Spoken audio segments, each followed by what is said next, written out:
Hello friends, જય માતાજી. હું છું ધર્મિષ્ઠા પરમાર. સ્વાગત છે તમારું ધર્મી સિમ્પલ રેસિપીમાં. આજે આપણે બનાવીશું એકદમ ટેસ્ટી, જોતા જ ખાવાનું મન થઈ જાય એવું દેશી પાકી કેરીનું શાક. આજે આપણે બનાવીશું.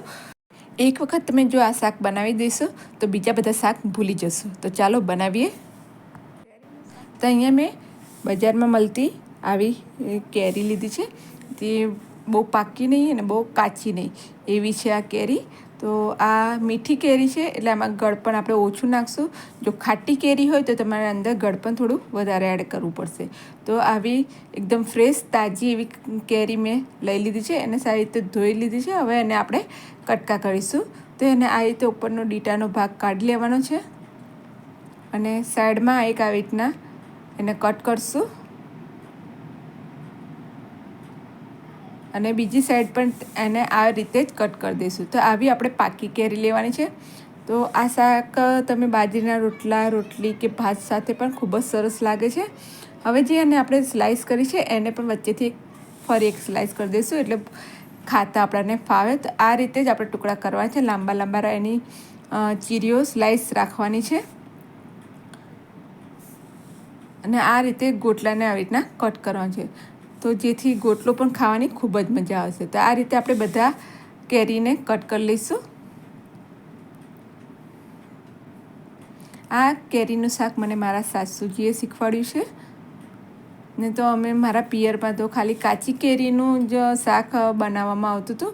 આ પાકી કેરીનું શાક અહીંયા મેં સાસરીમાં આવીને મારા સાસુજીએ શીખવાડ્યું છે અને મારા સસરાને આ શાક ખૂબ જ ભાવે છે. તો આ રીતે આપણે બધા કટકા થઈ ગયા છે.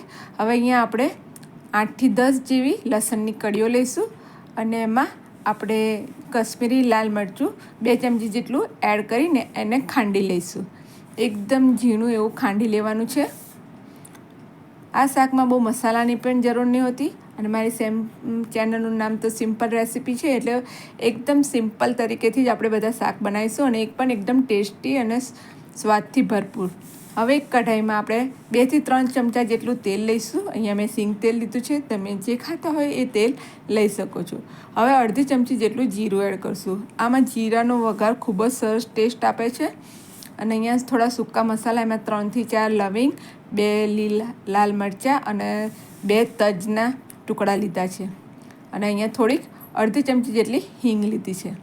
આ બધું સારી રીતે સાતળી જાય એટલે અંદર આપણે જે લસણની મરચું તૈયાર કર્યું હતું એની પેસ્ટ એડ કરી દઈશું અને સારી રીતે આ પેસ્ટને આપણે સાતળી લઈશું. બરાબર આપણી આ લસણની પેસ્ટ સતરાઈ જાય એટલે અંદર આપણે સૂકા મસાલા એડ કરીશું જે રોજિંદામાં આપણે ઉપયોગ કરતા હોય એ જ, જેમ કે હળદર, ધાણા જીરું પાવડર અને લાલ મરચું. લાલ મરચું તો આપણે એડ કરેલું જ છે લસણિયા મરચાંમાં એટલે અહીંયા ખાલી આપણે હળદર ને ધાણા જીરું અને મીઠું એડ કરીશું. મીઠું ટેસ્ટ મુજબ એડ કરવાનું છે અને ધાણા જીરું પાવડર થોડો વધારે એડ કરીશું. અહીંયા મેં 2 ચમચી જેટલો ધાણા જીરું પાવડર લીધો છે. આ બધાને આપણે સારી રીતે શેકી લઈશું. ત્યારબાદ અંદર કેરી એડ કરીને બધું સારી રીતે મસાલો કેરીમાં ભળી જાય એ રીતે બધું મિક્સ કરી દઈશું. એકદમ સિમ્પલ રીત છે અને એક વખત જો તમે આ રીતે બનાવો તો ચોક્કસ ઘડીએ ઘડીએ બનાવશો અને આને બાજરીના રોટલા કે મકાઈના રોટલા જોડે ખૂબ જ સરસ લાગે છે. ભાત જોડે પણ તમે ખાઈ શકો છો. અને જો ઘરમાં કોઈ શાક ન હોય તો આ રીતે આપણે કેરીનું શાક પણ બનાવી શકીએ. તો તમારી જોડે જો કેસર કેરી કે બદામ કેરી કોઈ પણ કેરી અવેલેબલ હોય પાકી, એને આ રીતે તમે બનાવી શકો છો. હવે આમાં આપણે 1 ગ્લાસ જેટલું પાણી એડ કરશું. જો તમારે રસો વધારે બનાવવાનો હોય તો વધારે એડ કરવાનું.